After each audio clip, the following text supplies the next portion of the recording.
Ciao bimbi belli! Tô aqui para divulgar o nosso Itália Doc especial deste mês sobre gastronomia italiana. Olha só, já vou avisando que quem assistir vai ficar com água na boca, vai querer experimentar tudo que eu vou mostrar nas entrevistas porque tá demais. Todos foram escolhidos a dedo para mostrar coisas maravilhosas e deliciosas para vocês. Então só para explicar, nós vamos dividir esse tema em duas partes, tá bom? Porque é muita coisa, a gente não quis cortar absolutamente nada. Então a gente vai ter gastronomia italiana 1 e 2. Nesse tema, nós vamos separar em 3 modalidades, que é o tripé gastronômico mais conhecido na Itália: massa, pizza e gelato. Nós entrevistamos 5 feras no assunto. Nessa primeira parte, a gente vai compartilhar com você a entrevista com o chefe Lino da Cantina Bella Itália, lá de Bragança Paulista, que ensinou 2 formas de preparar uma massa autêntica italiana: a cacio e pepe e a verdadeira carbonara. E sabe onde nós gravamos com o chefe Lino? Lá no Italy, em São Paulo,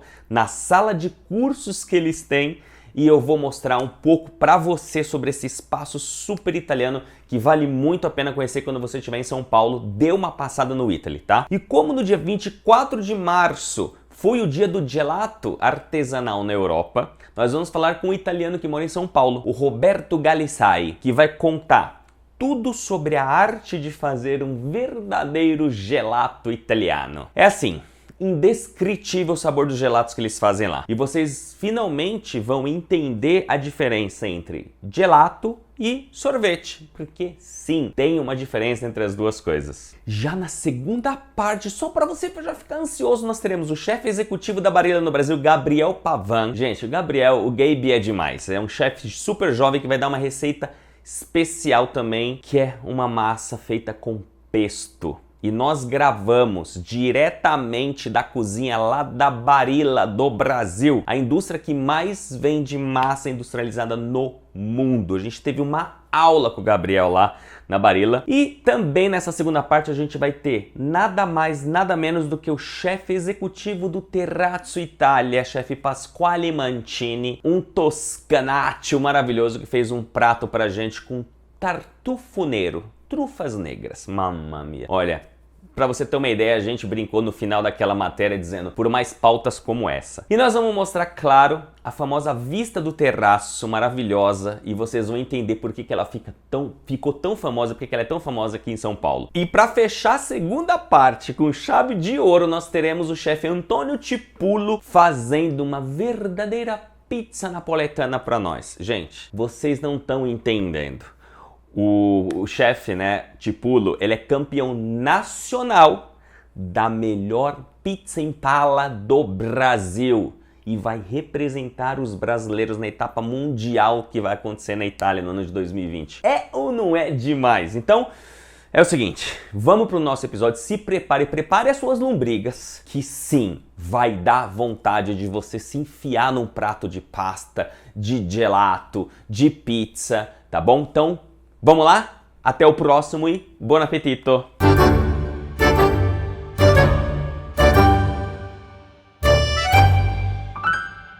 Olha só, estou aqui no Italy e hoje eu vou ter o prazer de falar com o chefe Lino. O chefe Lino vai preparar 2 pratos pra gente da culinária italiana e ele vai também contar algumas histórias. Por exemplo, como que ele foi parar na Itália, como ele voltou do Brasil e abriu a Cantina Bella Itália lá em Bragança Paulista. E ele vai dar algumas dicas sobre como funcionam, desde da sequência de pratos na Itália. Enfim, eu tenho certeza que você vai adorar a matéria de hoje. Vamos lá?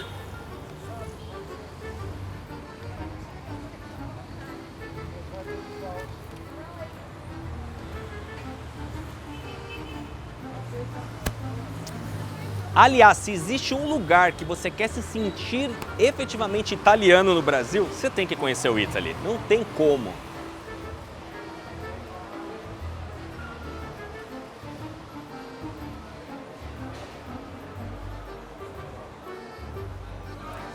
E quando eu falo se sentir italiano, eu não estou falando só em relação à comida que tem aqui, que você vai encontrar produtos da Itália, mas assim, você vai reparar que tem muita coisa escrita na língua italiana.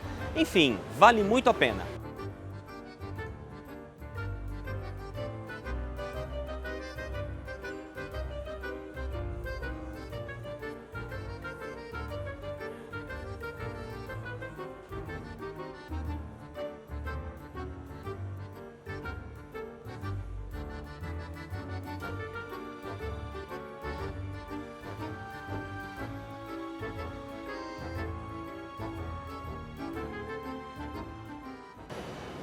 Olha só que espetáculo!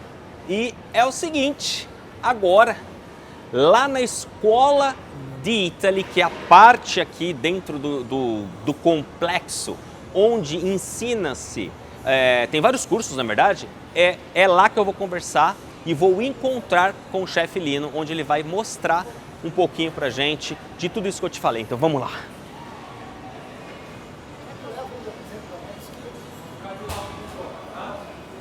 Fala pessoal, tudo bem? Estou aqui com o chefe Lino. Chefe, tudo bem? Muitíssimo obrigado por receber a gente. Eu que agradeço. Chefe Lino, que é simplesmente o responsável pela Cantina Bella Italia em Bragança Paulista e também um dos grandes nomes da FIC. Eu gostaria já começando a perguntar para você, chefe, o que é a FIC? A FIC é uma associação de chefes, né? Federazione Italiana Cuochi, e aqui no Brasil a gente é um braço da FIC Itália. Então é uma associação de chefes de cozinha, a gente se une para juntar conhecimento, para juntar força, para a gente representar melhor a gastronomia italiana no Brasil, que muitas vezes é um pouquinho maltratada. Ah, entendi. Inclusive a gente estava dizendo aqui que nós vamos fazer 2 pratos hoje, né? Porque um vai ser o carbonara, que Sim. muita gente conhece, e o outro vai ser o cacio e pepe, que poucas pessoas conhecem. Sim, são pratos bem assim relevantes da cultura italiana. E aqui no Brasil, o carbonara, que é muito simples de ser feito, mas muita gente adiciona creme de leite, o que não deveria. E o cacio e pepe, que é mais simples ainda, e parece que porque às vezes os pratos são simples, são difíceis de fazer. Você imagina que no meu restaurante a gente faz tantos pratos com mais grau de dificuldade, e as cozinheiras vão sozinhas. Quando sai um cacio e pepe, quando sai um carbonara, eles me chamam para a gente vir fazer. Parece que o que é mais simples é mais complicado. Como diria já Leonardo da Vinci, né? A simplicidade é o último grau da sofisticação. É isso mesmo. Ou seja, às vezes a gente dá por isso contato, né? São tão poucos ingredientes que se a gente errar alguma coisa, ele já desanda. E me fala uma coisa, como que nasceu essa paixão pela cozinha italiana? Eu em 1981, eu fui para a Itália, e lá a gente foi para, na verdade não fui muito na área de cozinha, fomos para montar um açougue lá, eu com a minha família. Acabou a vida apresentando para a gente um restaurante na cidade de Fano, uma cidade litorânea. Marche, né? Ela é Marche. E a gente acabou tendo o restaurante lá por 20 anos. Eu fiquei os primeiros 6 anos na Itália e voltei para cá e montei meu restaurante em Bragança Paulista. Lá eu peguei essa paixão todo italiano tem isso, né? A gente não cozinha para comer, cozinha pela paixão da comida e come pelo prazer de comer mesmo, né? Então ele tem muita briga por causa, põe isso, não é esse produto que usa. O italiano ele fala de comida o tempo inteiro. E isso envolve a gente, sou filho de italiano, né? Tenho também a cidadania italiana, mas trouxe para cá isso, montei a cantina em Bragança e já são 33 anos que estamos lá. Consegue contar ainda os prêmios que você tem? Olha, eu acho que prêmio é uma coisa que no começo a gente fica com um sorriso tão grande, mas hoje em dia, sinceramente eu falo para você, o prêmio maior é a gente ver as pessoas virem no restaurante e saírem com um sorriso no rosto. Porque nada melhor do que você fazer uma comida que você pensou, idealizou, manda na mesa, a pessoa come, vem, agradece, fala que comeu um belo prato de comida, e esse é o maior prêmio que a gente tem. Medalha, troféu a gente pendura na parede e hoje em dia acaba nem dando tanto valor para elas. Muito bom. Aí eu acabei esquecendo de dizer que nós estamos no Italy, né? Onde o chefe Lino ensina aqui, né? Tem o curso de cozinha. Fala um pouco mais para o pessoal. Então, o Italy é esse centro de italianidade aqui de São Paulo, né? Onde o pessoal pode encontrar produtos da Itália inteira. Aliás, quando eu montei o restaurante, né, em Bragança Paulista, em 1987, você não conseguia fazer um prato com um pecorino, com um tomate pelado italiano, você não tinha esse acesso, né? Depois da era Collor, começou a entrar mais as coisas, e hoje em dia a gente tem um local aqui que tudo que você encontra no supermercado na Itália, você encontra aqui. Além disso, né, eles têm aqui essa parte de produto, mas tem também ótimos lugares para as pessoas comerem, né? E tiveram a feliz ideia de montar essa sala de aula, onde que alguns chefes, eu sou convidado, acho que praticamente nenhum deles é um chefe fixo, mas eles convidam chefes praticamente todo mês, eu venho aqui para dar uma aula de pizza ou de massa ou de que eles acharem que é legal no momento. Muito bom. E você falou que você chegou na Itália e se estabeleceu ali em Fano, que é na região da Delemark, que eu sei que tem uma cozinha muito rica, principalmente a parte de peixe ali. Até muito. Todo o litoral, verdade. Mas a sua família é de Molise. Sim. E eu queria saber se hoje, nos seus pratos no Brasil, tem influência marchigiana, molinese, como que é essa? Então, essa coisa de regionalização, seja da cozinha italiana como da cozinha brasileira também, é uma coisa mais nova. Quando eu abri o restaurante no Brasil, e por isso que eu botei o nome de Cantina Bella Itália, porque eu queria representar a Itália e não a região especificamente de Molise, né? Então eu trouxe para o meu restaurante lasanha, nhoque, espaguete ao pesto, que é lá do norte, o orecchiette, que é lá do sul. Eu trouxe o que eu achei de legal na Itália inteira, então foi uma representação da Itália. Hoje em dia está muito na moda, eu acho, a gente entende porque o mercado está tão grande, né? Que se abra restaurante siciliano, restaurante calabrese, restaurante, né, de cada local. Mas eu ainda preservo essa multi-Itália dentro do restaurante, mesmo tendo colocado alguns pratos que são próprios do Molise e próprios da Delemark. Bom, a gente sabe que a cozinha italiana ela é riquíssima e no mundo inteiro se fala de comida italiana, de cozinha italiana. Na sua opinião, o que faz a cozinha italiana ser esse espetáculo? Então, eu acho que tem duas coisas, né? A culinária italiana, primeiro, como você falou, ela é muito riquíssima, ela é rica em variedade. Se você está aqui em São Paulo e você vai até Goiânia, você encontra basicamente o mesmo tipo de culinária brasileira.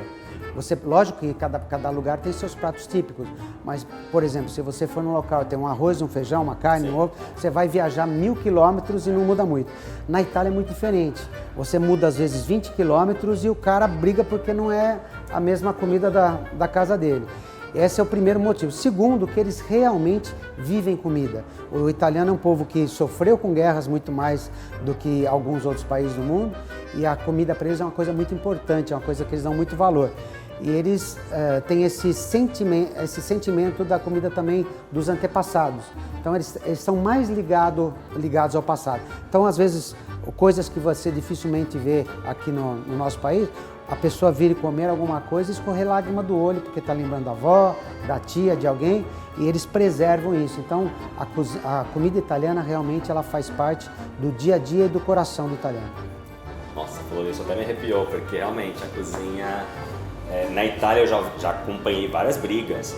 Na minha mama, principalmente quando o rapaz sai da casa da mãe e se casa. Sim. E aí ele briga com a mulher porque ela quer fazer uma receita, às vezes, de um orecchiette. E não, na minha mama era diferente. Exato. E se não é igual da minha mama, não é a receita certa. Já que a gente está falando aqui, eu citei aqui feijão, você já viu algum brasileiro brigar com o outro e falar assim, não, o feijão não vai o couro, não vai essa parte do porco, não pode. A gente aceita e a gente admira tudo, aceita, lógico que gosta mais de uma coisa e de outra. Lá não, vou apresentar aqui para vocês daqui a pouquinho alguns pratos, que se a gente colocar uma salsinha para enfeitar em cima, o cara briga com a gente. Já mudou. Já mudou tudo, já não tem nada a ver com... E é engraçado, as pessoas, a gente já fez várias enquetes com a nossa audiência sobre prato italiano. O que vem na sua cabeça quando a gente fala em prato italiano? E a maioria das pessoas falam pizza. E a gente sabe que é muito mais do que isso. Queria que você comentasse um pouco o que é a cozinha italiana, que não é só pizza. Exato, então, na verdade a cozinha italiana mais conhecida, aí você vai pro lado da pizza, lasanha, nhoque, né? E eu digo, eu tenho uma escola também em Bragança Paulista, são 150 alunos, onde que a gente ensina a culinária do mundo inteiro. Quando eu chego na parte da culinária italiana, eu sempre falo para eles que existem 3 culinárias italianas no Brasil.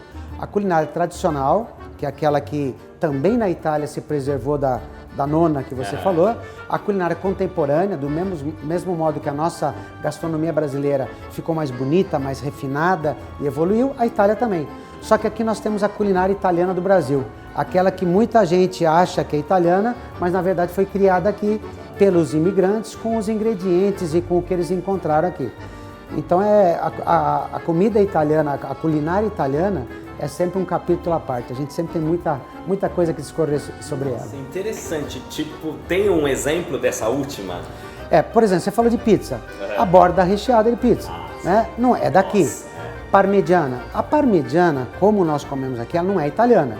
Na Itália se faz a melanzane alla parmegiana, ou seja, você faz uma berinjela parmegiana, ou você faz a cotoletta alla milanese, que é uma carne empanada. Esse negócio de pegar um filé de vaca, empanar, colocar molho vermelho, queijo, botar no forno é coisa brasileira. E isso daqui é um prato nosso. E tem tantos outros exemplos. O legal é quando a pessoa chega no restaurante e fala, ó, eu quero comer aquele prato típico italiano, aquele nhoque de mandioquinha com molho de queijo meia cura. Fala, não é bem... Primeiro que você... Aí tem que avisar que não vai encontrar mandioquinha na Itália, não porque vai. Lá não existe. Tô falando meio brincando, mas tem muita coisa assim. Tem muita coisa assim. Eu percebi aqui no Italy que existem vários lugares para comer, não um só. E eu percebi que cada um deles traz uma coisa da Itália. Então eu vi ali a bistequeria, eu vi ali a parte de peixe. E eu gostaria que você falasse um pouco para as pessoas que acham que na Itália existe poucas variedades, né? Ou pasta. Só come macarrão. Só come macarrão. O que nós temos mais lá? Então, o italiano faz outra coisa que é muito interessante, muito inteligente. Eu vou mostrar um exemplo contrário. Aqui no Brasil você vai às vezes em Praia Grande e você chega lá, você encontra uma churrascaria para 1.500 pessoas, na praia.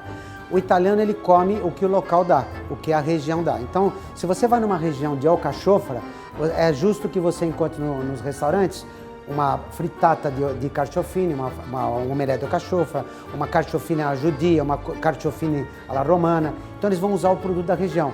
E eles comem muito legumes, vegetais amargos, né?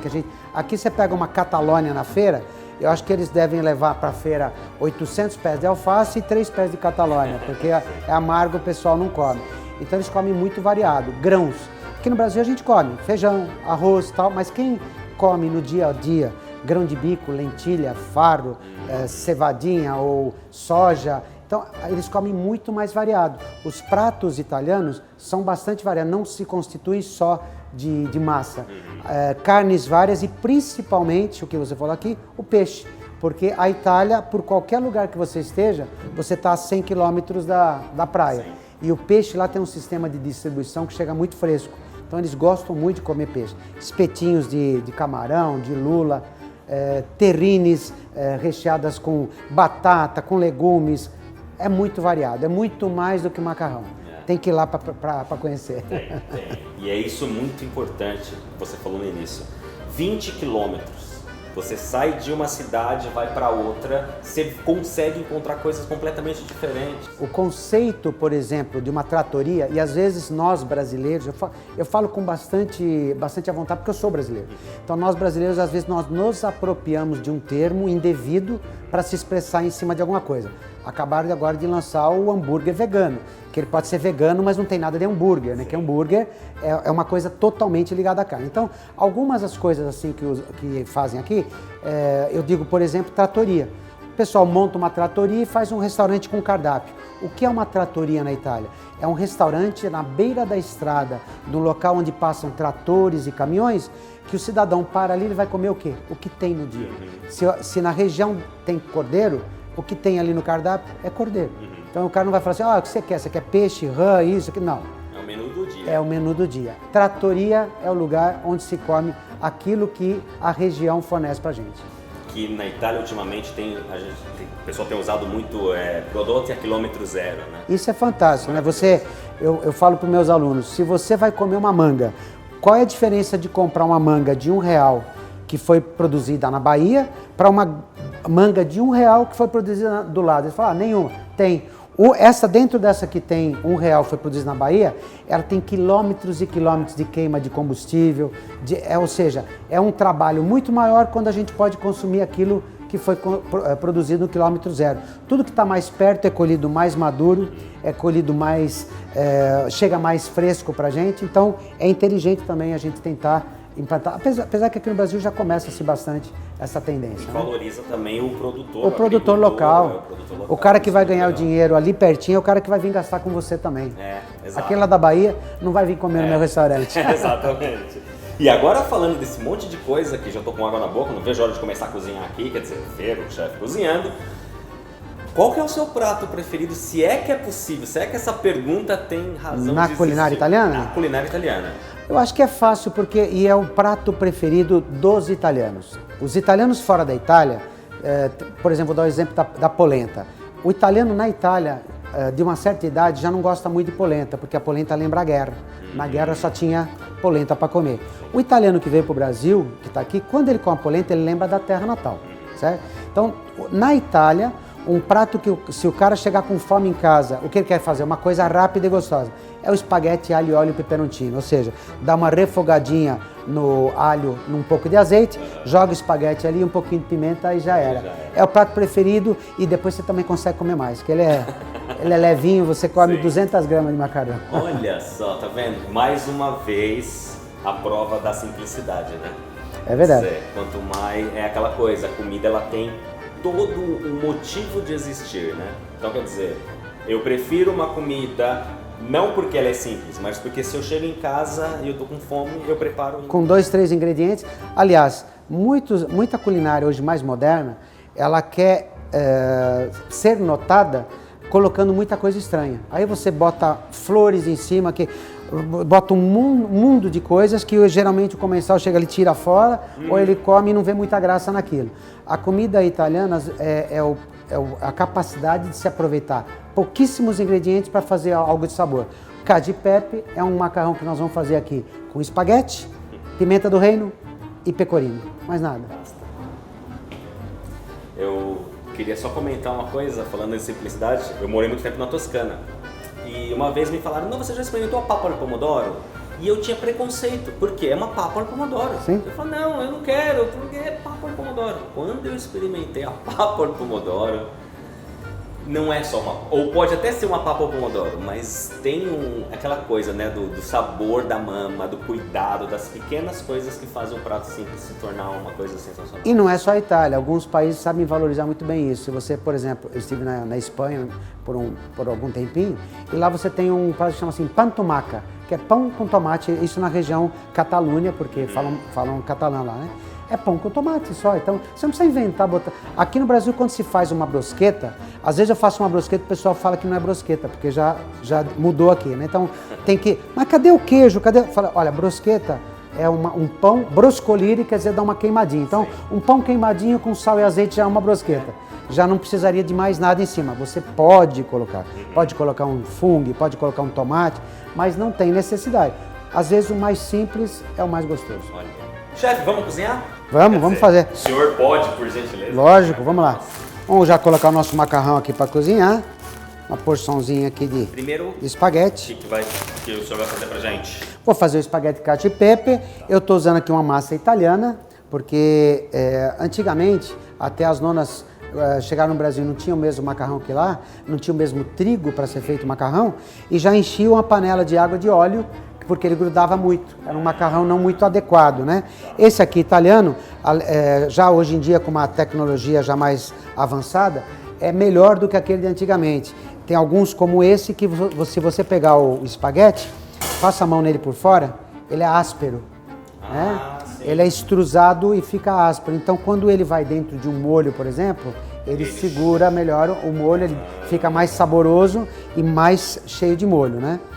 Então, o primeiro que nós vamos fazer aqui é esse cacio e pepe. A gente joga o macarrão para cozinhar e essa massa aqui, nós vamos tirar ela pelo menos uns 2 ou 3 minutos antes dela estar pronta, porque o segredo do cacio e pepe é a gente utilizar um pouquinho do amido do macarrão para fazer aquele creme, como acontece no carbonara também, para deixar o macarrão cremoso. Quando o pessoal não tem essa técnica, que é simples, mas como todas as técnicas a pessoa precisa conhecer, quando ele vê no final que o macarrão não ficou cremoso, fala, o que eu faço para isso aqui ficar cremoso? Põe creme de leite. E aí eu tive há pouco tempo na Itália, em Roma, ali, estava comendo uma carciofina alla romana, e o garçom falou assim, vocês fazem... A gente faz aqui também carbonara. Eu falei, você faz carbonara? Ele falou, mas sem essa crema. Até os italianos já sabem que aqui no Brasil o pessoal usa creme de leite. E acaba virando um meme dentro da FIC, né?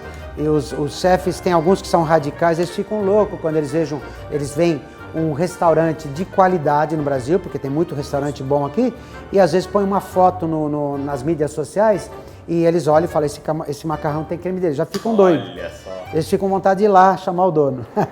Recentemente houve uma grande discussão no Reino Unido. Sim. Que o chefe se recusou a servir o parmigiano porque era um prato de peixe.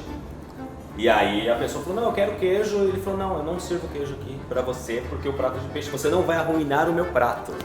E aí houve toda uma comoção e os restaurantes italianos, está certo, nós temos a tradição, enfim. Eu já acho radical demais, eu sou do meio termo. Eu acho que uma pessoa que vai num restaurante, diferente daquele que vai na nossa casa, ele vai para pagar para manter nossas famílias, então ele tem que ser respeitado. No meu restaurante, se a pessoa pedir o prato do que ela bem entender, com queijo, ou se ela falar, eu quero botar... Ketchup não, porque eu não tenho lá. Eu já não tenho... Aliás, a criançadinha chega ali e fala, tem ketchup para batatinha? Não tenho. Eu não dou porque eu não tenho. Se eu tivesse, eu dava.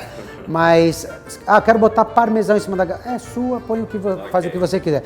Eu vejo algumas coisas estranhas, por exemplo, a pessoa pede uma lasanha, o que você vai tomar? Eu imagino que vai tomar uma tacinha de vinho, né? Um morango batido com leite.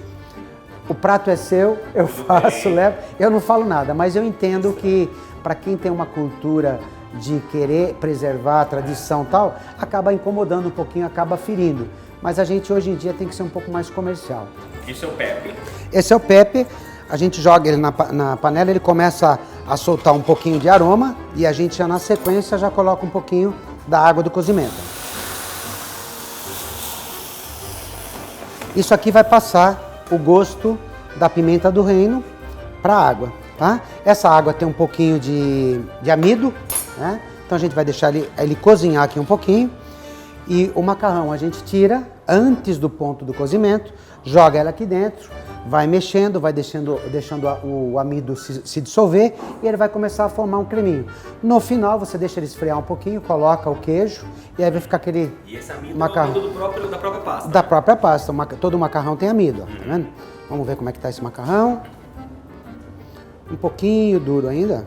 Chefe, a propósito de a gente fazendo um primo piatto, né? Sim. E aí existe também essa coisa na Itália da sequência. Então imaginamos aqui que a nossa audiência quer saber, eu quero fazer uma bela figura, eu quero fazer um jantar bonito italiano. Como que funciona? Olha, na Itália a gente tem o costume do antipasto. Antipasto exatamente quer dizer antes da comida. E ele é uma preparação para o nosso estômago.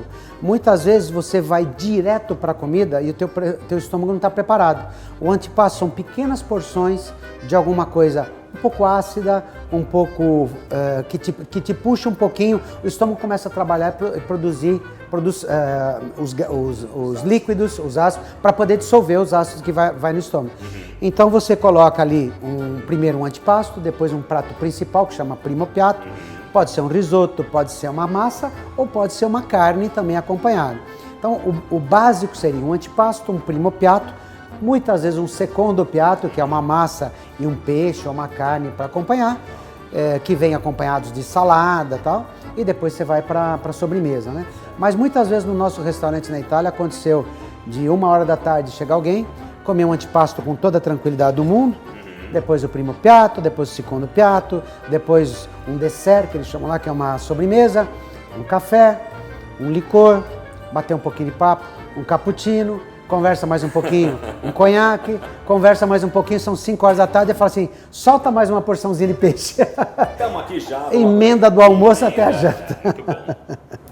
Muito bom essa sequência. E as pessoas, engraçado que quando a gente fala isso, quem ainda não foi para Itália, quem ainda não teve essa experiência, acha que é muita comida. Só que não é que é muita comida, as porções não são tão grandes, né?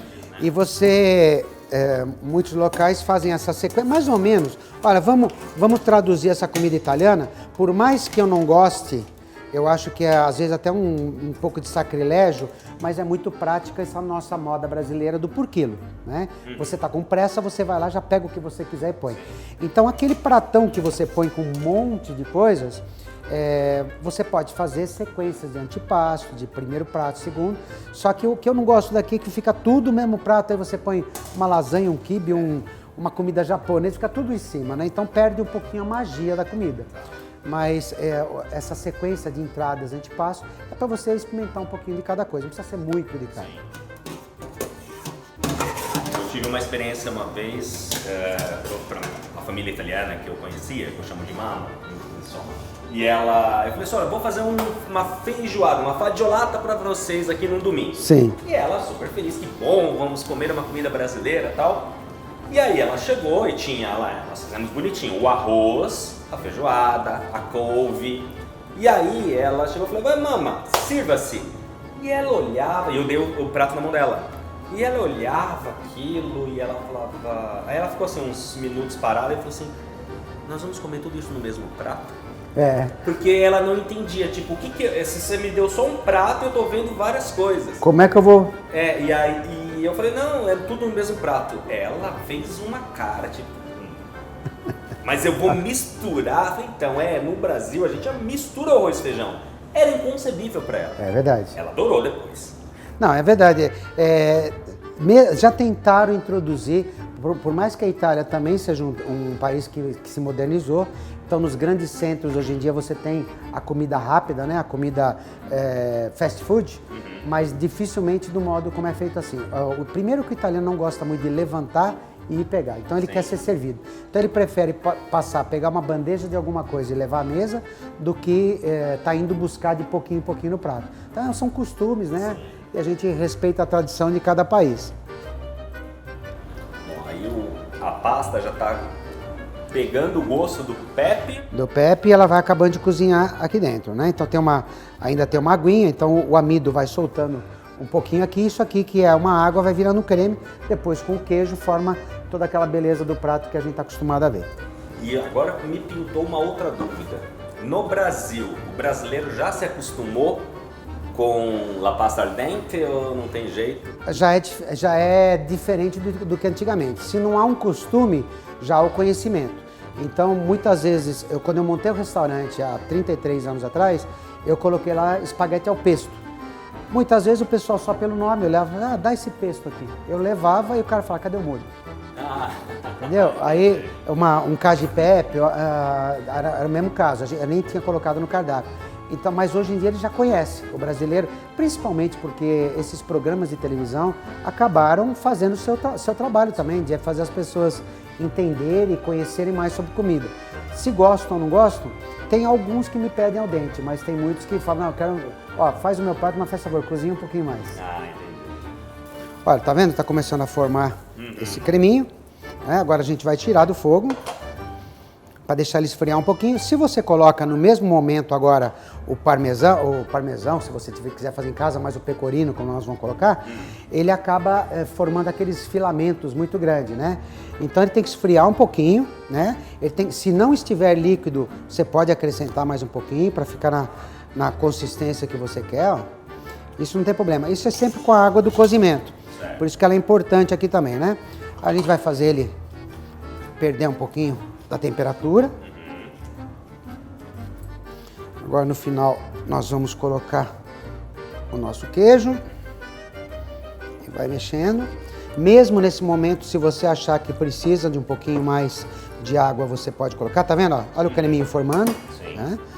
Ele vai absorvendo o queijo, dando sabor. E o sabor que você vai encontrar nesse macarrão aqui é o pecorino e a pimenta. Simples, mas saboroso. Olha quanto creme aqui, ó.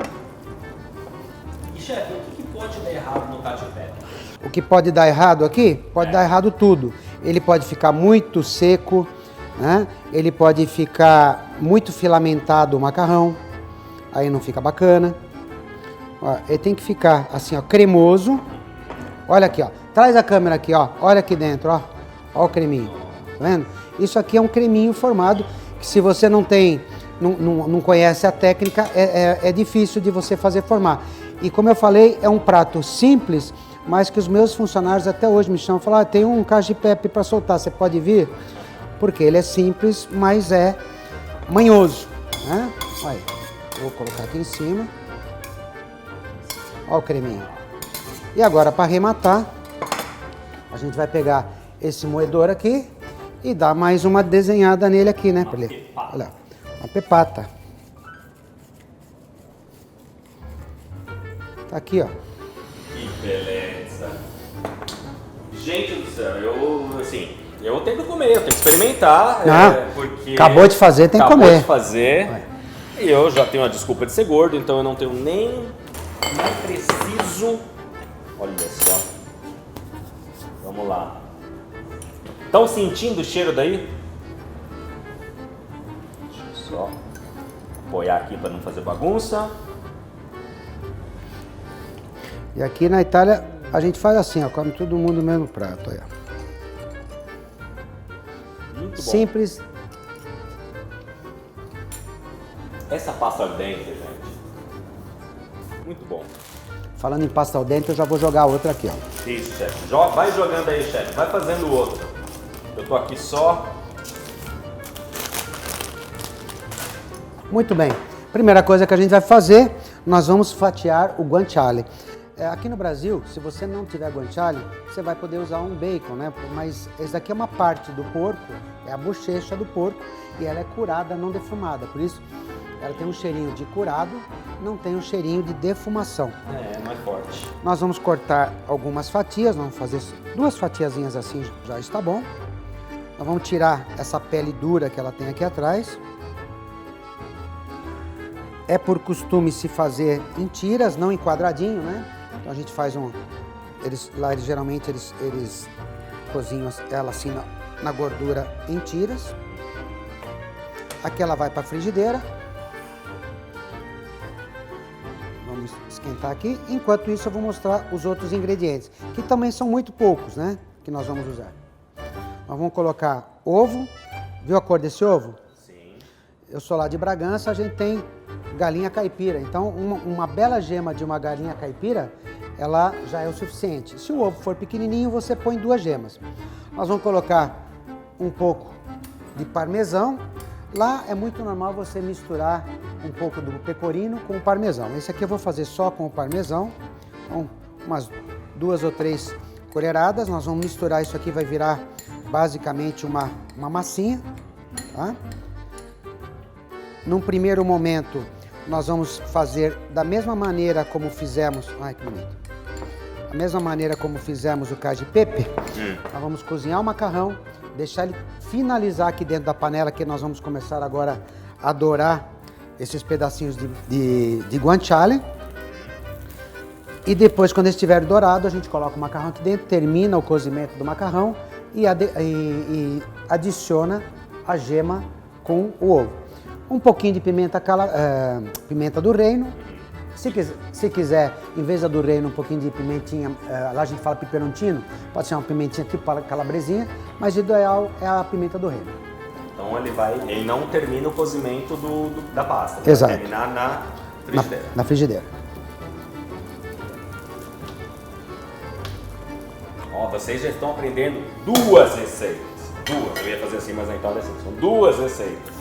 É que nós estamos batendo papo, porque se fosse aqui direto cozinhando, dá para fazer umas 4 receitas em 10 minutos. Tem muita coisa simples.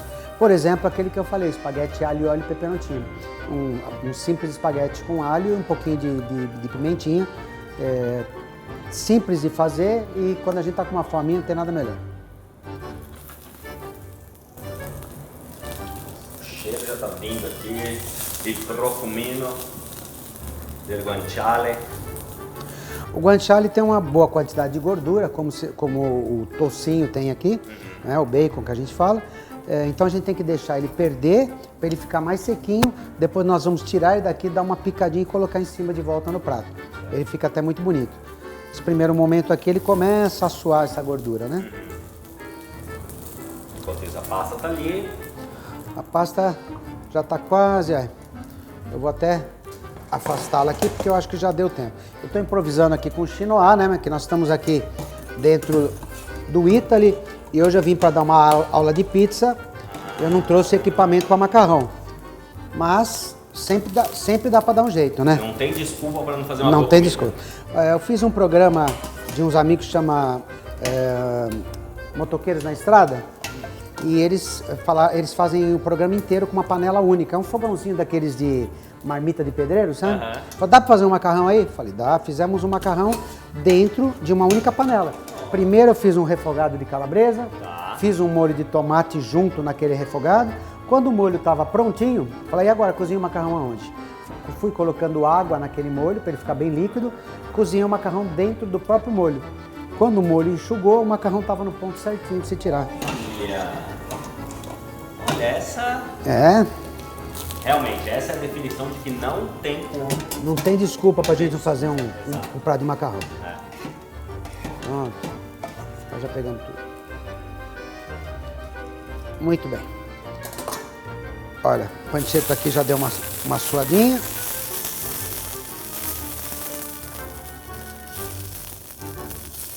O ideal, se a gente não tem pressa, ela cozinhar um pouquinho mais lento. Né? Então ela dificilmente ia soltar essa fumaça branca aqui, é porque está um pouco forte e a gente está acelerando. Mas o interessante é fazer um pouquinho mais lento para ela ir perdendo a gordura aos poucos. E não queimar, lógico. Ó, aqui eu já posso tirá-la. Ela já está começando a ficar crocante. Vou colocar ela aqui em cima da tábua. Aí a gente volta essa gordura ali, vamos colocar o macarrão, um pouquinho da água do macarrão. Tá? Agora, vamos voltar o macarrão com a própria água aqui dentro.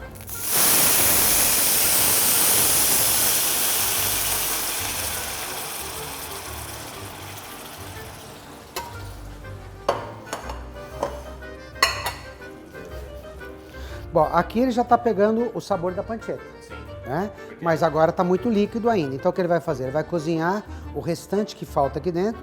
Já podemos desligar aqui a panela. Não precisa mais ficar fervendo ali. A hora que essa água for desaparecendo, nós vamos fazer a mesma coisa como foi feito com o cacio e pepe. A gente vai dar uma esfriadinha nela rápido. Ela vai estar, como tem água aqui, não está mais de 100 graus, está no máximo a 100 graus. Então a gente dando uma esfriada, ele vai baixar para 80, 70, que é o suficiente tempo para matar as bactérias que tem no ovo, né? Se você usar um ovo pasteurizado aí não tem.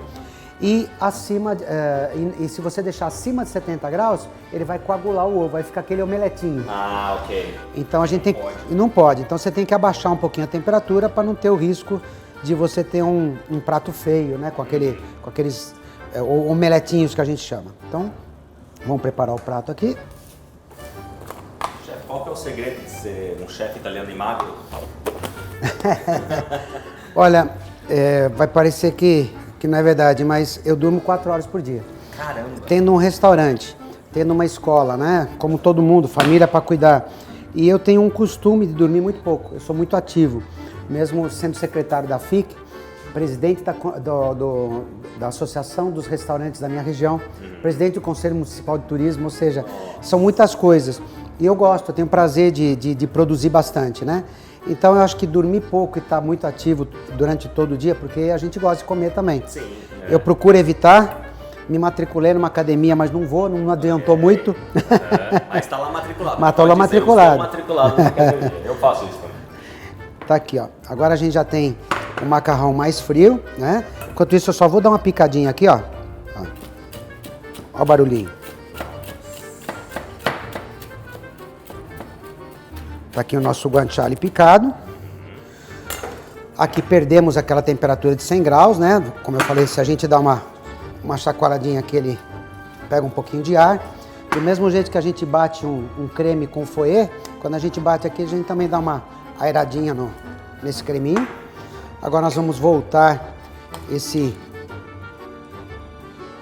creme aqui feito com a gema de ovo. Gema só, hein, gente? Não vamos colocar clara, que não fica legal. A gema de ovo e o queijo, né? O queijo parmesão que a gente ralou. Agora nós vamos misturar e vai surgindo aquele creme que o pessoal quer, que o pessoal gosta.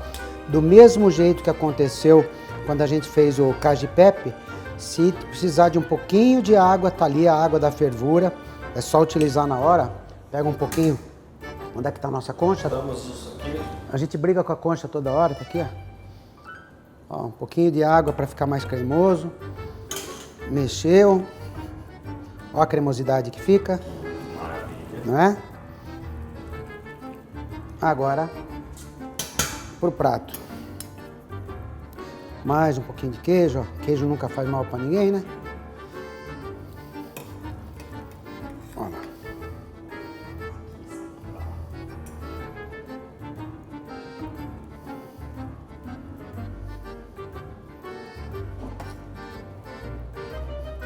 como se não bastasse, né, a cozinha italiana ser tão saborosa, ela ainda é bonita de ver, né? Atraente, né? Atraente também pros olhos. Tá aqui o nosso guanciale. Tá?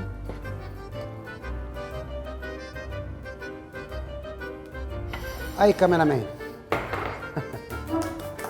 Que espetáculo! Olha. É um prato muito simples, mas que gera muita intriga. O pessoal fica olhando, observando se errou algum detalhe. Se errou algum detalhe, fica acha procurando, ruim, fica né? procurando. É uma questão de honra para o italiano.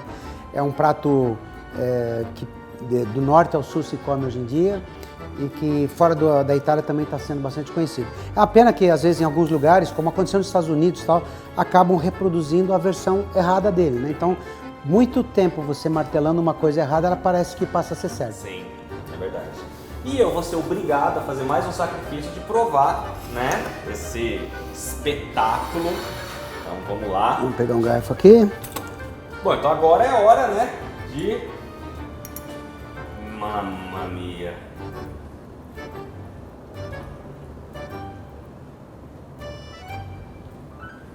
Isso mesmo, assim mesmo que você come macarrão. Legal? Isso é muito bom. E facinho de fazer. É facinho pra quem conhece, quem sabe, enfim. Também tudo pode dar errado nesse prato, né? Também. O principal erro é deixar ele muito seco. Ou colocar os ingredientes com o macarrão ainda muito quente. Tá. Então, refrescar um pouquinho ele e aí ele fica nessa cremosidade que a gente tá vendo aqui no fundo do prato, ele todo cremosinho ainda. É, eu acho que a principal dificuldade é se deixar cremoso. Deixa eu só ver se realmente tá bom, porque a primeira vez não deu, gente. Espera aí.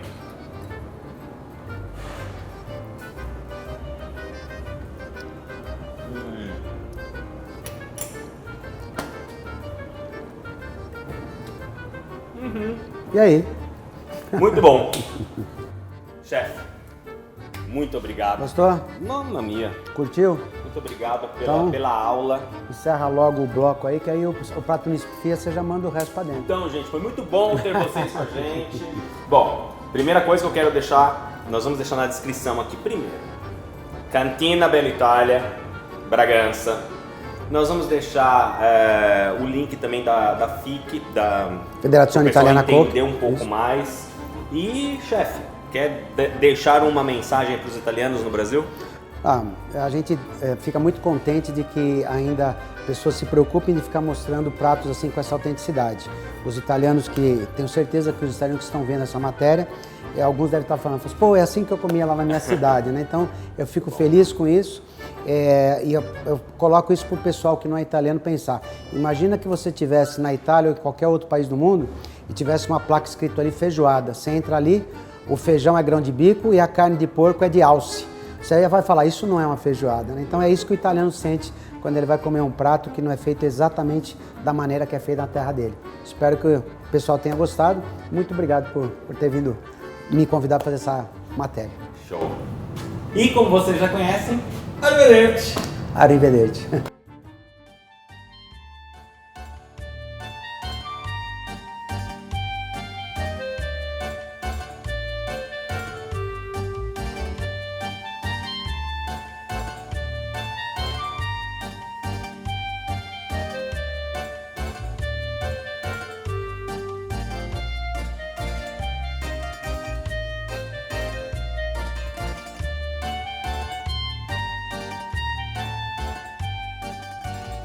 Olá, tudo bem? Estou aqui com o Roberto Galizai. Roberto, muito obrigado por nos receber. Tudo bem? Hoje Prazer. o assunto é gelato italiano. Nós estamos aqui na Le Botteghe di Leonardo, aqui em São Paulo, e eu queria já começar te perguntando como é essa paixão do italiano pelo gelato? A paixão do gelato, a paixão pelo... Tem duas teorias. Tem alguns que acreditam que o gelato nasceu na China, outros que nasceu no sul da Itália, na Sicília, no tempo dos gregos e romanos. Ovviamente, como italiano, eu puxo para meu time. Claro. E prefiro que seja uma história italiana. Uhum. Então parece que nasceu mais parecido com uma raspadinha do que como um gelato, uma mistura de gelo e frutas com mel. A paixão, provavelmente, do italiano hoje em relação ao gelato nasce um pouquinho pelo clima do verão, que é muito quente, pela extensão geográfica da Itália, que é totalmente exposta ao mar, e pelo hábito italiano, às vezes, de substituir, principalmente na primavera e no verão, uma refeição até com um gelato. É um pouco o que acontece, às vezes, em lugar de praia aqui no Brasil com açaí, quando, às vezes, em uma praia, às vezes, você troca e você com açaí. Isso acontece também na Itália, já que a gente não tem açaí, não tem gelato, ou em cidades, ou na praia, no verão, na primavera, sempre acaba se consumindo bastante gelato. E tem muitas sorveterias, né? Tem muitas gelaterias na Itália. Sim. Praticamente quase uma a cada esquina. A maioria são artesanais, familiares, e depois tem grupos mais ou menos mais criados, mais consolidados de acordo com o negócio, o plano de cada um. É uma coisa interessante que a gente que já provou o gelato italiano na Itália, quando a gente sai, a gente percebe que as pessoas tentam reproduzir o gelato em outros países, mas é difícil, né? Eu me recordo que toda vez que eu estou na Itália, que eu tomo um gelato, não importa o lugar, o gelato é sempre bom. O que tem de especial no gelato italiano que as pessoas não conseguem reproduzir em outros países? Eu acho que os dois fatores principais são o procedimento de preparo do gelato e as máquinas e os ingredientes. A primeira nasce um pouquinho da inovação tecnológica que existe na Itália ligada a máquinas, equipamentos, em vários segmentos, tanto automotivo, mas também no lado alimentar.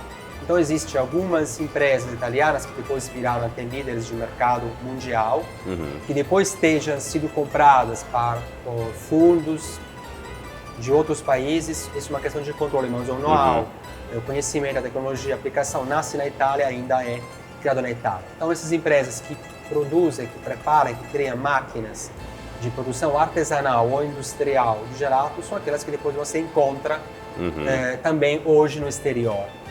E até alguns anos atrás, obviamente, o segmento do gelato no exterior não era tão forte como hoje. Hoje teve uma internacionalização do segmento. Nós somos um exemplo, a gente existe na Itália, com lojas na Itália, e faz 4 anos que estamos no Brasil. Mas existem outros grupos, né, que se internacionalizaram. Então, chamam de Made in Italy, de produto feito na Itália, está sendo transferido para outros lugares. E quando isso acontece, tem sempre empresas italianas de tecnologia que nos ajudam. As máquinas aqui são italianas, a gente importa da Itália e depois tem uma assistência que é feita aqui. Então, essa primeira parte é a questão dos equipamentos. E o outro é a receita, os ingredientes. O gelato, para ser gelato e não sorvete, depois a gente pode até brincar qual é a diferença, né, entre os dois. Para ser um gelato artesanal, normalmente é um produto alimentar criado a partir de poucos ingredientes bem escolhidos. Tá. Isso é, inclusive, um dos elementos-chave da culinária italiana.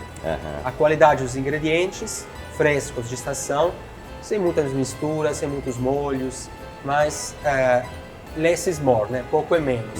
Bem feito, com técnica. E isso é um pouquinho o que acontece no caso do gelato.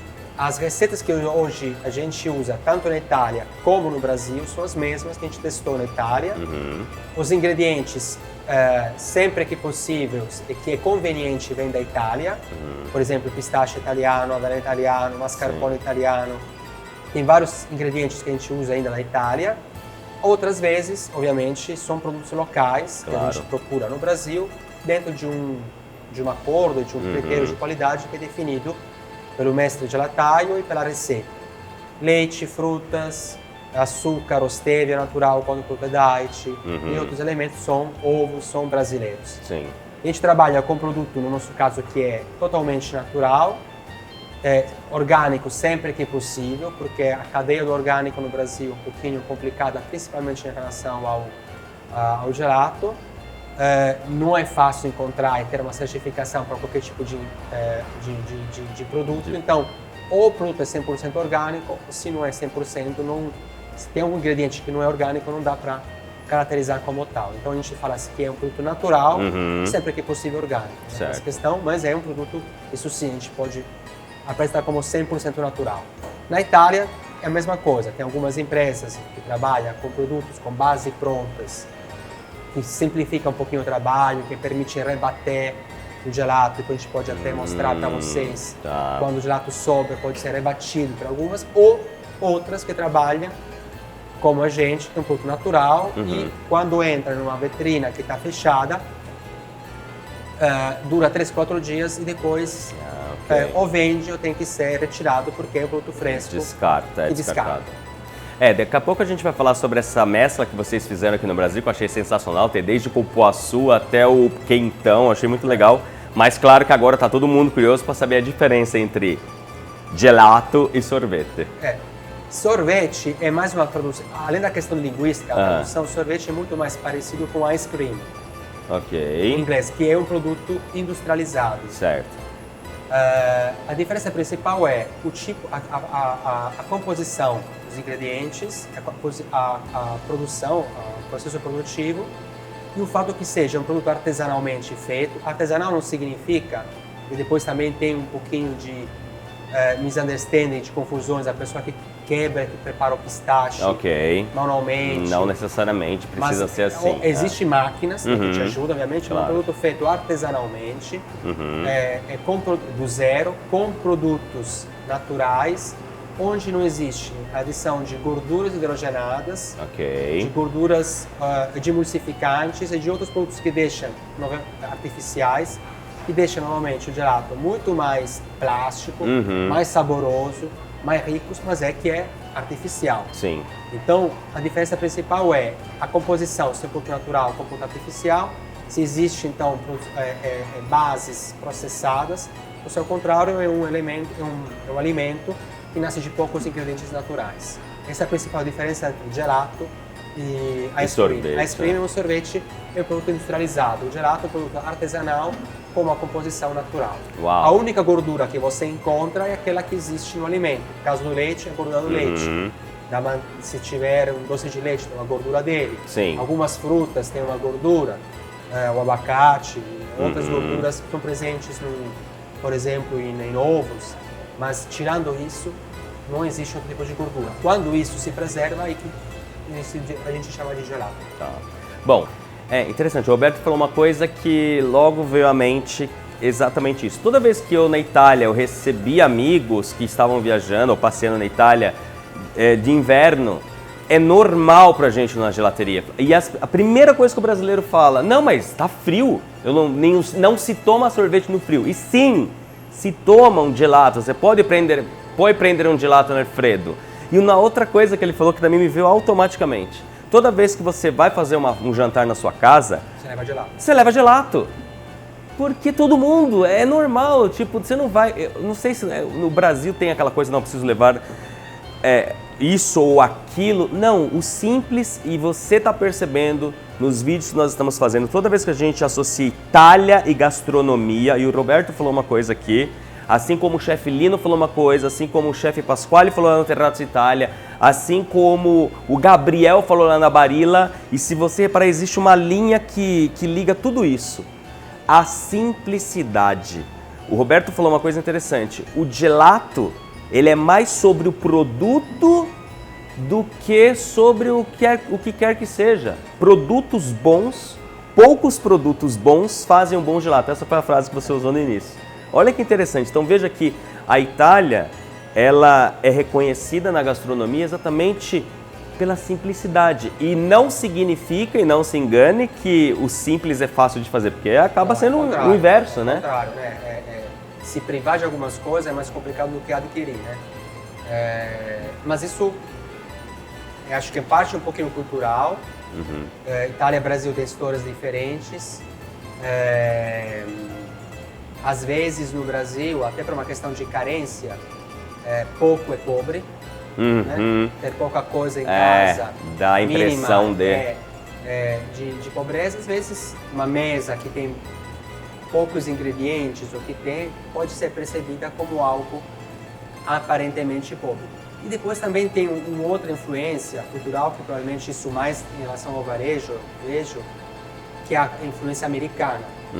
Então, por exemplo, toda a influência de produtos industrializados, de produtos que são muito processados, que são coloridos, plásticos, com muito tapping, isso vem bastante de uma cultura multinacional americana, que é o contrário que é aquela coisa da visão de uma pequena empresa, da grande escala, da pequena escala italiana. Sim.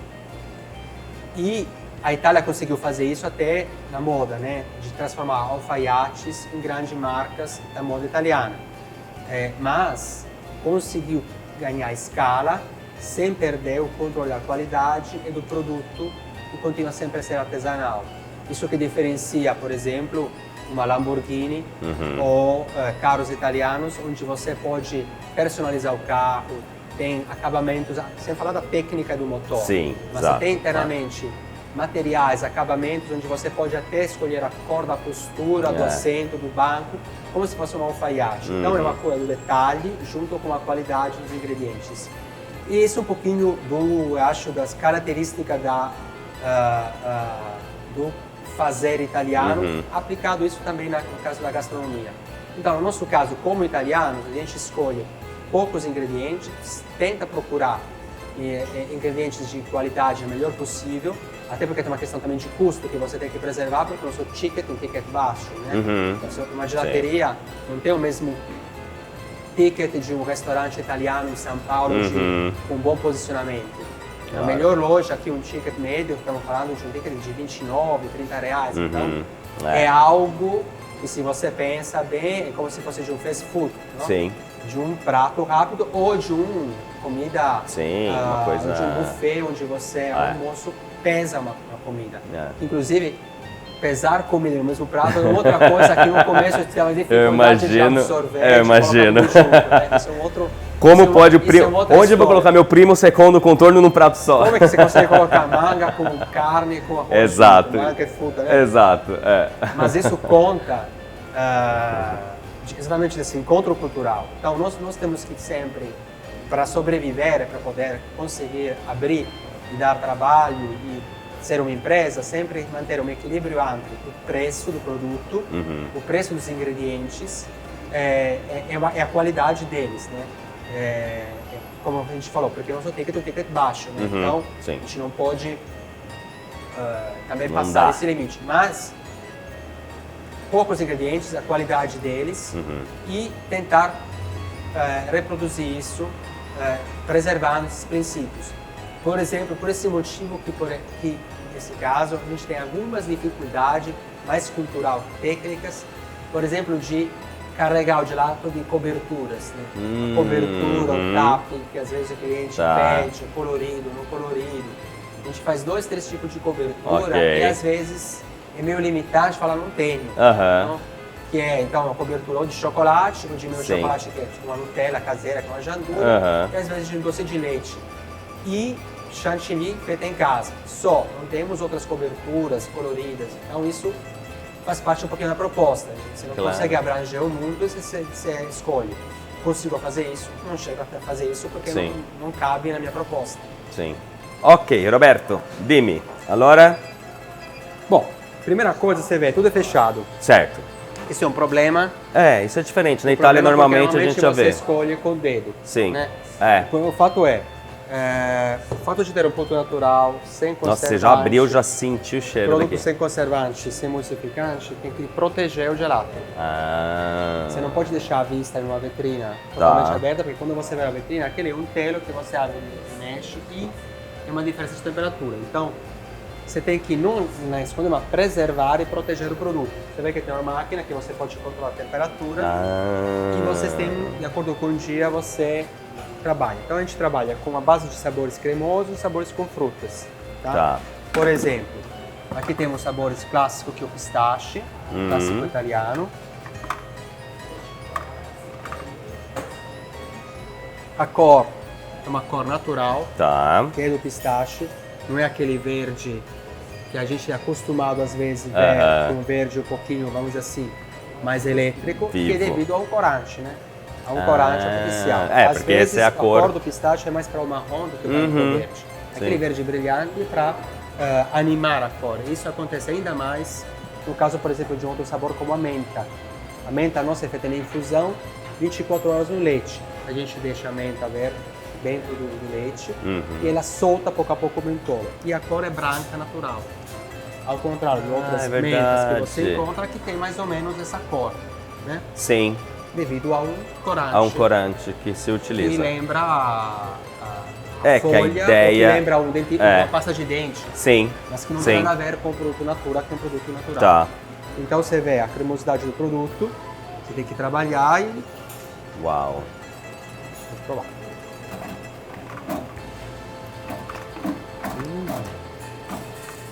Muito bom.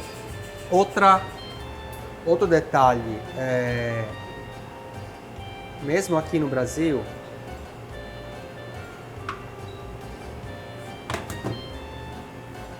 a gente fica vindo Bronte, pistacchio di Bronte. Bronte é uma pequena cidade da Sicília, muito pequena, tem uma produção de pistacchio praticamente manual, apesar a coleta é manual, mas é tão pequena, de um produto tão específico, que praticamente quase não dá conta nem das melhores confeitarias e gelateria na Itália e em alguns países estrangeiros. Então, é muito difícil, muito raro, para não dizer impossível, encontrar no Brasil ou outros países a declaração que o sorvete é feito com pistache de Bronte, porque ainda mais com oscilações que tem do dólar, do euro, é um pouco caríssimo. Sim. Então, minha sugestão, desconfie quando você encontra uma gelateria a pistache de Bronte. Nem na Itália existe quase, imaginamos, aqui. Fora. É muito mais provável que seja um pistache ou da Sicília, no caso é pistache da Sicília, nunca colocamos pistache de Bronte para proteína de Bronte, ou de outros lugares, enfim, por aí. Afeganistão, Paquistão, Califórnia. Onde você produz. E deixa eu te fazer uma pergunta. Qual é o seu sorvete preferido? Seu gosto preferido? Olha, ela tá fazendo até a Olha que bonito. Bom, meus sabores preferidos são os sabores um pouquinho mais básicos. Eu gosto muito de crema ao ovo, bom, pistacchio, obviamente, chocolate, e gosto muito de frutas brasileiras. A parte de frutas do Brasil, por exemplo, a jabuticaba, manga, tem um sabor básico, mas é muito saboroso. E dos italianos também aquela questão de mais clássico, como café, stracciatella di amarena, mas prefiro algo mais, não quer dizer básico, mas mais simples. Mais clássico, digamos. Clássico. E você falou que ali são os cremosos, aqui são os de fruta. O que significa? Que então a fruta você não consegue a mesma cremosidade? Não, tem a mesma cremosidade, só que é feita com água. Componente vegetal. Por exemplo, esse aqui é um produto vegano. Vegano. Que gosto é esse? Mango? Cheira, pra ver se o que é. Nossa! Nossa, que cheiro bom! Nossa! Bom, a parte de todos os gelatos para as pessoas, você comentou que você também tem gelato para pet. Explica um pouco melhor, porque isso é sensacional. Na verdade, a nossa proposta é um gelato que seja natural e um gelato para todos. Então a gente prepara gelato para quem cuida da saúde, que tem um bom paladar, que aprecia o produto natural. Às vezes tem pessoas que têm intolerância alimentar, então tem sabores que são sem açúcar, sem lactose, todos os nossos sabores são sem glúten. Hoje, exceção é única o panetone, que é feito com glúten, tem glúten, mas é feito em uma produção separada.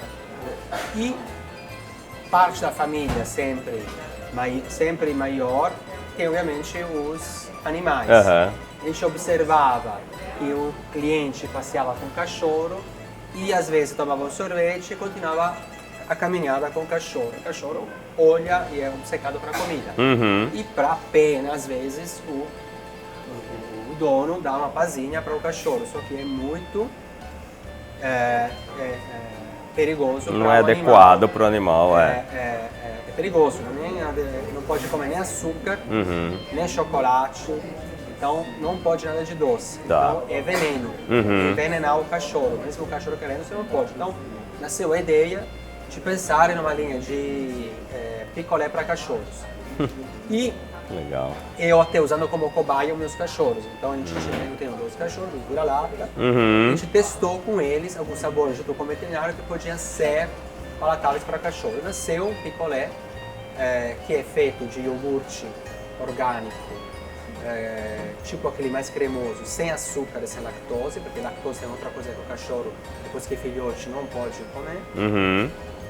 Uma gota de mel e depois a gente usa ou uma fruta batida ou um legume de estação. Bate tudo, coloca em uma forminha em forma de picolé e a gente substituiu, tirou a pazinha de madeira, porque às vezes o cachorro morais e se machuca, por um palitinho de carne de cachorro. Então o cachorro acaba comendo antes do picolé e depois come legal! Muito bom! E muito bom! Saiu bem, sai bem e hoje acontece que saiu bem, então acertar. Acontece sempre que o cliente vem aqui, pega um gelato, pega um café e um picolé para o cachorro. Ou às vezes acontece também que tanto no programa de entrega de comida, os clientes perguntam, pede um gelato para a família e é sempre uma caixinha com os picolé para cachorro. Que legal. E mostra que tem esse cuidado e essa atenção para eles. Sim, porque faz parte da família também. Né, que a gente vê. Sim. Pera, maçã, mamão, banana, manga e morango. Que legal. Esse aqui praticamente é feito, como a gente falou, tem um ossinho de cachorro, que você pode comer tudo. É a fruta batida com iogurte, só muda. E aqui muda a forminha, a gente fez um outro lançamento que é a forma da patinha do cachorro. Esse aqui chama Pepino, esse aqui é Pitô, que são os nomes dos meus 2. Dos seus 2 cachorros? Que esse aqui na verdade nasce porque ele é um cachorro que perdeu uma pata. Ok. É um cachorro especial. Olha só, tem toda uma... A gente vai fazer uma pata de sorvete, já que a pata foi. Muito bom. Esse é de morango de brócolis. Tá, sensacional. E é um produto que sai bastante. Que bom. Bom, como você percebeu, o Brasil está muito bem servido de gelato italiano. Então eu quero agradecer, Roberto. Prazer, Grazie obrigado mille. pela visita. Grazie tantissimo, sei stato gentilissimo. Vamos provar gelato agora. Vamos provar gelato. Então agora, vocês me desculpem, mas eu preciso provar gelato. Agora mangiamo. Mangiamo. Bom, espero que você tenha gostado da matéria. Eu tô aqui no clássico Stracciatella. E, como você já sabe, nosso final de vídeo clássico. Arrivederci!